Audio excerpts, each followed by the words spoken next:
नमस्कार विद्यार्थी मित्रो, आमचे YouTube channel science and education corridor यामध्ये आपले सर्वांचे स्वागत। बी एड ॲडमिशन 2024 या अनुषंगाने आपण व्हिडिओ पाहत आहोत। कॅपराऊंड 4 या संदर्भातली माहिती आपण जाणून घेऊया।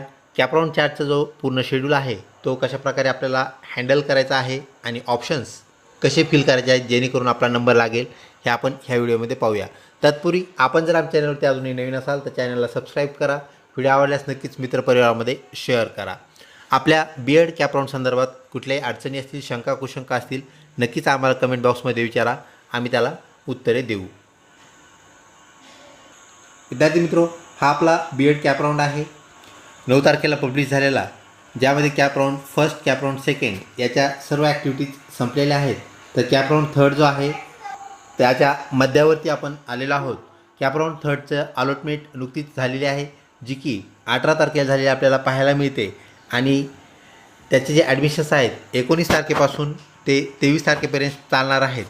तर त्यानंतरची जी ॲक्टिव्हिटी आपली आहे ती म्हणजेच आपला कॅपराऊंड फोर्थ, ज्यांचे नंबर कॅपराऊंड थर्डमध्ये म्हणजेच तिसऱ्या राऊंडमध्ये लागले नाही तर त्यांना कॅपराऊंड फोर्थ, ज्याला आपण ॲसिस्टंट कॅपराऊंड म्हणजे ए कॅपराऊंड असंही म्हणत असतो, तर त्या राऊंडसाठी आपल्याला पुढची तयारी करायची आहे। तर 25/9/2024 रोजी आपली पहिली ॲक्टिव्हिटी आहे, तर ती काय आहे, व्हॅकंट सीट चेक करणे। तर व्हॅकंट सीट जे आहेत विद्यार्थी मित्र ते आपल्याला पाहायचे आहेत। आपल्यासाठी आता किती जागा रिकाम्या तिसऱ्या राऊंडनंतर राहतील, एक मॅक्झिमम जागा तिसऱ्या राऊंडमध्ये भरल्या जातील आणि त्यानंतर रिकाम्या राहिलेल्या ज्या जागा आहेत त्यावरती आपल्याला काय करायचं आहे, ऑप्शन्स द्यायचे आहेत। तर त्यानंतर candidate fill in online forms, option forms, choice forms, तर त्याला आपण चॉईस फॉर्म असंही म्हणतो, कॉलेज चॉईस फॉर्म। तर कॉलेज चॉईस फॉर्म किंवा ऑप्शन फॉर्म आपल्याला कधीपासून भरायचे आहेत, तर 25/9/2024 ते 27/9/2024 या दरम्यान आपल्याला ऑप्शन फॉर्म भरायचे आहेत। एखाद्या विद्यार्थ्याने अजूनही जर रजिस्ट्रेशन केलं नसेल तर त्याला रजिस्ट्रेशन करण्याचा सुद्धा चान्स आहे, नवीनच्या रजिस्ट्रेशनचा चान्स। तसेच ज्यांचा नंबर पहिल्या, दुसऱ्या आणि तिसऱ्या राऊंडमध्ये लागला नाही त्यांना परत ऑप्शन फॉर्म भरायचे आहेत, त्यांना न्यू रजिस्ट्रेशन करायचं नाही, हे लक्षात घ्या। म्हणजेच आपल्याला फक्त काय करायचं आहे, आपलं पहिलं रजिस्ट्रेशन तर आपण केलेलंच आहे, फक्त आपल्याला फॉर्म, ऑप्शन फॉर्म काय करायचे आहेत, फुलफिल करायचे आहेत, द्यायचे आहेत। त्यानंतर पुढची ॲक्टिव्हिटी आपली काय असणार आहे, college generate online merit list. College काय करेल, एक मेरिट लिस्ट आपली तयार करेल 28 तारखेला। त्यानंतर पुढची ॲक्टिव्हिटी आपली जी मेरिट लिस्ट आहे तर ती आपल्याला नोटीस बोर्डवर लागलेली पाहायला भेटेल। आपल्या कॅपराऊंड 4मध्ये आपल्याला सुविधा असते की त्या कॉलेजमध्ये जाऊन आपल्याला मेरिट लिस्ट चेक करता येते आणि तीच मेरिट लिस्ट आपल्याला ऑनलाईनसुद्धा पाहता येणार आहे। त्यामुळे कॉलेजमध्येच जावं लागेल असं आपल्याला वाटण्याची अजिबात गरज नाही। तर आपण कॉलेजला न जाता ती मेरिट लिस्ट काय करू शकतो, आपल्या कॅप पोर्टलवरती सुद्धा चेक करू शकतो सेम डेटला, म्हणजेच 28/9/2024ला। आणि ह्या आपल्या शेवटच्या राऊंडचे जे ॲडमिशन्स आहेत त्याची डेट पण आपल्याला ऑलरेडी CET सेलने अगोदरच दिलेली आहे, त्यामुळेच आपण कॅप शेड्यूल असं म्हणत असतो। तर candidate seek admission and declare merit list in the institute level round, that is college will confirm their admissions through college log in. तर कॉलेज लॉग इनमधून कॉलेज आपलं CET सेलला कळवेल की आमच्या कॉलेजमध्ये आज ह्या दिवशी इतके ॲडमिशन झाले आहेत। ते कधीपासून ॲडमिशन सुरू होणार आहेत, तर 30/9/2024 ते 4/10/2024। आणि शेवटचा व महत्त्वाचा एक इथं आपल्याला पॉईंट पाहायला भेटतो, कट ऑफ डेट जी आहे तर ती 4/10/2024 आहे। 4/10/2024ला आपले सर्व ॲडमिशन्स म्हणजेच बी एडचे ह्या वर्षीचे ॲडमिशन्स क्लोज होऊन जातील। त्यानंतर जागा जरी शिल्लक राहिल्या, रिकाम्या राहिल्या तरीही कोणाला ॲडमिशन मिळणार नाही, ह्याची आपण नोंद घ्यावी। तर चला आता आपल्याला जे ऑप्शन द्यायचे आहेत म्हणजेच कॅपराऊंड 4साठी ऑप्शन कसे द्यायचे ते आपण पाहूया। व्हिडिओ आवडत असल्यास लाईक करा। CET सेल असं टाईप करून आपण इथपर्यंत पोहोचलेलो आहोत। तर आता आपल्याला काय करायचं आहे, ह्या CET जे नाव आहे पहिलं ब्ल्यू जिथे आपल्याला आयकॉन दिसतो त्याला क्लिक करायचं आहे। त्याला क्लिक करताच आपण परत एका पेजवरती येतो जिथे आपल्याला ॲडमिशन प्रोसेस 2024-25 हे पाहायला मिळतं, त्याला क्लिक करूया। याला क्लिक करताच परत आपण एका पेजवरती जातो जिथे आपल्याला विविध कोर्सेस पाहायला मिळतात। त्या कोर्सेसच्या गर्दीमध्ये आपला जो कोर्स आहे तो म्हणजेच हायर एज्युकेशन या अंतर्गत येणारा आपला कोर्स बी एड, याला आपल्याला क्लिक करायचं आहे। त्या बी एडची प्रोसेस, BPEdची प्रोसेस, MAd MPEdची प्रोसेस सेम प्रोसेस आहे, हे लक्षात घ्या। ज्या ज्या सूचना आपण बी एडला देत आहोत त्याच सूचना BPEd, MAd MPEd यालासुद्धा लागू आहेत। त्याचप्रमाणे आपण त्याचंसुद्धा मेरिट चेक करू शकतो, पाहू शकतो। तो कॅपराऊंडसुद्धा आपल्यासोबतच चालतो। तर बी एडला आपण क्लिक करूया। बी एडला क्लिक करताच आपण परत एका पेजवरती जातो जेथे आपल्याला लॉग इन पाहायला मिळतं। आपण लॉग इनला क्लिक केल्यानंतर लॉग इन पेज आपल्याला ओपन झालेलं पाहायला मिळतं, जिथे आपला लॉग इन आय डी आपल्याला टाकायचा आहे आणि त्यानंतर पासवर्ड टाकायचा आहे व लॉग इन असं आपल्याला म्हणून पुढील कार्यवाहीसुद्धा करता येते.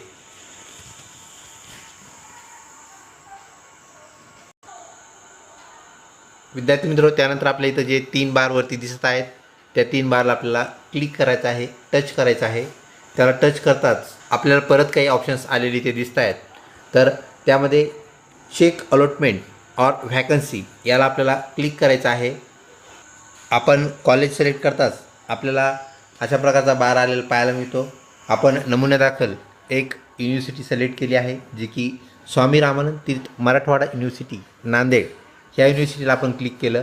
त्यानंतर सिलेक्ट कॉलेज, एक कॉलेज निवडलं आणि त्या कॉलेजला निवडल्यानंतर शो अलॉटमेंट असं क्लिक केलं. तर त्यानंतर आपल्याला हे कॉलेजची इन्फॉर्मेशन समोर आलेली पाहायला मिळते. कॉलेजचा ॲड्रेस आपल्याला इथं पाहायला मिळतो, कॉलेजचं मीडियम, कॉलेजचा टाईप पाहायला मिळतो. तर आपण ह्याला काय करूया, वरती स्क्रॉल करूया आणि त्यानंतर ह्या कॉलेजमध्ये किती पर्संटाईलवाल्या विद्यार्थ्यांचा नंबर लागला हे आपल्याला पाहायला मिळू शकतं. तर आता काय करायचं आहे आपल्याला, इथे आपण शेवटच्या कॉलममध्ये 46 मार्कवरती इथे एक नंबर लागलेला आपल्याला पाहायला मिळतो. सोशल सायन्स मेथड आहे. त्यानंतर महाराष्ट्र स्टेटमधील विद्यार्थी आहे, ओपन, जनरल आणि इथून त्याची जी कॅटेगरी आपल्याला इथं पाहायला मिळते NT2 कॅटेगरी. तर अशा प्रकारे आपल्याला काय करायचं आहे, आपली कॅटेगरीमध्ये आपल्याला चेक करायचं आहे आपल्या कॅटेगरीचं मेरिट त्या कॉलेजला कुठपर्यंत आहे. म्हणजे सर्वप्रथम आपल्याला कॉलेज चेक करायचे आहे, कॉलेज अलॉटमेंट चेक करायचे आहे, ज्याला आपण इन्स्टिट्यूट वाईज अलॉटमेंट असं म्हणतो, ते चेक करायचं आहे. आणि त्यात सगळ्यात खालचे जे मार्क्स आहेत आपल्या कॅटेगरीची, मग आपली जी कॅटेगरी असेल त्या कॅटेगरीनुसार आपण सर्च करायचं आहे. आणि ते सर्च केल्यानंतर आपल्याला अजून एक गोष्ट सर्च करायची आहे. तर आता आपण इथे पाहू शकतो कमीत कमी किती मार्क्सला नंबर लागलेला आहे आपण शोधायचा आहे, आपल्या कॅटेगरी वाईज शोधायचा आहे. तर इथे आपल्याला 5% पण एक नंबर लागलेला पाहायला मिळतो. मीडियम उर्दू आहे, मीडियम कोणतंही असू द्या त्या मीडियमप्रमाणे आपण चेक करू शकतो. Urdu medium, out of Maharashtra student आहे. त्यानंतर ओपन कॅटेगरी आहे आणि नंबर कितीवरती लागलेला आहे, 5% लागलेला आहे. ही गोष्ट आपण लक्षात घ्या. मग आपण त्या कॅटेगरी जर आपण विद्यार्थी असो तर आपण काय करायचं आहे, त्या आपल्या कॅटेगरीचं आपण चेक करायचं आहे. हे झालं इन्स्टिट्यूट लेवलला ॲरेंजमेंट चेक करणं. त्याच्या खालीच असलेला जो ऑप्शन आहे विद्यार्थी मित्रो, तो म्हणजेच करंट व्हॅकन्सी रिपोर्ट. त्याला आपण क्लिक करण्यासाठी अगोदर युनिव्हर्सिटी सिलेक्ट करावी लागेल. आपण एक युनिव्हर्सिटी सिलेक्ट करूया, डॉक्टर बाबासाहेब आंबेडकर मराठवाडा युनिव्हर्सिटी आपण सिलेक्ट करूया. त्यातलं एक कॉलेज निवडूया आणि त्यानंतर शो व्हॅकन्सी रिपोर्ट आपण क्लिक केल्यानंतर आपल्याला इथं व्हॅकन्सी रिपोर्ट त्या कॉलेजचा पाहायला मिळतो. किती व्हॅकन्सीज इथं रिकाम्या आहेत हेही आपल्याला पाहायला मिळतं. आता आपल्याला काय करायचं आहे, ह्याच कॉलेजचा अगोदर आपण अलॉटमेंट चेक केलं आणि त्याच कॉलेजचं जर व्हॅकन्सी रिपोर्ट चेक केला तर आपल्याला कळतं की त्या कॉलेजमध्ये कोणत्या कॅटेगरीच्या किती जागा रिकाम्या आहेत. तर आपण इथे पाहू शकता open category SC ST DT VJ NTB NTC NTD OBC SC BC आणि EWS इतक्या कॅटेगरीज आपल्याला इथे पाहायला मिळतात. ज्या कॅटेगरीमध्ये अशी कुठली तरी संख्या आहे, जसं इथं 2 1 2 परत 1 2 असं आहे, त्या व्हॅकन्स सीटची संख्या आहे. आणि पुढे जे आपल्याला डॅश दिसतं आहे किंवा 0 दिसतं आहे म्हणजे तिथल्या जागा एकही व्हॅकंट नाही आहे, तर त्या कॅटेगरीच्या व्हॅकंट जागा त्या कॉलेजला नाही आहेत असा त्याचा अर्थ आहे. तर आता आपण जर ओपन कॅटेगरीमधून असाल तर आपल्याला इथं समजलं पाहिजे की मराठी मेथडचे जे विद्यार्थी आहेत, तर मराठी मेथडच्या विद्यार्थ्यांसाठी या 2 जागा जनरलच्या आहेत. आणि त्यानंतर अदर दॅन महाराष्ट्र स्टेट बाहेरचा एखादा जर विद्यार्थी असेल तर त्याला एक जागा इथं उपलब्ध आपल्याला पाहायला भेटते. मायनॉरिटी स्टुडंटसाठी 2 जागा आहेत आणि NRI नॉट रेसिडेन्सिंग इंडियन त्याला पण एक जागा आपल्याला इथं रिझर्व असलेली पाहायला मिळते, शिल्लक असलेली पाहायला मिळते. शिल्लकच्या जागा आहेत ह्या लक्षात घ्या. इकडच्या जागा ह्या भरलेल्या आहेत, जिथं जिथं 0 आहे, जिथं जिथं डॅश आहे, तर त्या जागा भरलेल्या जागा आहेत, डॅश आहेत. तर आपण सर्वप्रथम आपली मेथड चेक करायची आहे. त्यानंतर आपलं जे मीडियम आहे आणि आपलं स्टुडंटचं जे स्टेटस आहे, म्हणजे महाराष्ट्र स्टुडंट आहे का महाराष्ट्राच्या बाहेरचा आहे, मायनॉरिटीचा स्टुडंट आहे का NRI स्टुडंट, त्यानुसार आपल्याला व्हॅकंट सीट्स काय करायचे आहेत, चेक करायचे आहेत. म्हणजे 2 गोष्टींनी त्या जर आपण चेक केल्या तर आपल्याला क्लिअर कट आयडिया येऊन जाते की आपल्या कॅटेगरीचा नंबर त्या कॉलेजला किती मार्क्सला आत्तापर्यंत लागलेला आहे. त्याखालचे जर आपल्याला मार्क्स असतील तर नक्कीच आपण त्या कॉलेजचा ऑप्शन द्यायचा आहे, ऑप्शन भरायचा आहे. हा ऑप्शन भरल्यानंतर विद्यार्थी मित्र असे अनेक कॉलेज शोधा, जास्तीत जास्त ऑप्शन द्या, जेणेकरून आपला नंबर लागल्याशिवाय राहणार नाही. व्हिडिओ आवडत असल्यास नक्कीच लाईक करा, आपली बी एडशी निगडीत कुठली अडचण असल्यास नक्कीच आम्हाला कळवा, ज्याचे आम्ही उत्तर देण्यास उत्सुक आहोत. या संदर्भातलं लवकरच आपण सेशन आज ठेवूया, जेणेकरून आपल्याला याचा फायदा होईल. लवकरच भेटूया पुढच्या व्हिडिओमध्ये. तोपर्यंत धन्यवाद.